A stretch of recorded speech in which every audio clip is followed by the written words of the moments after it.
Welcome back. In the last lecture, we introduced the basic syntax of the match case statement. Today, we put it into context by directly comparing it with the long-standing Python method for multi-way branching, the if-elif-else structure. We will see how match case can simplify your code. 1. The traditional if/elif/else approach. For many years, this was the only way to handle multiple discrete comparisons in Python. As you can see, the structure requires repeated checks of the status variable, which can lead to verbose code and decreased readability when the logic becomes long.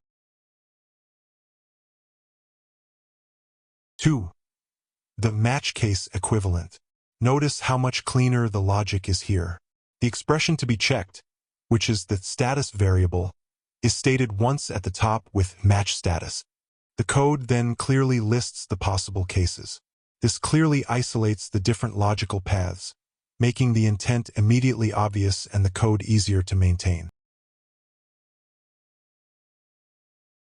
3. Key takeaways.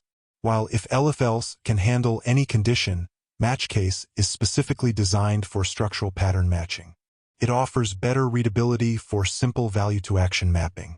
In this basic example, match case is slightly cleaner and often more performant because it optimizes the branching process behind the scenes.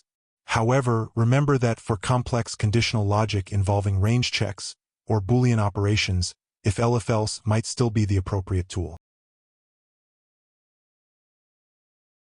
To summarize, use match case for clarity when mapping single inputs to specific outputs.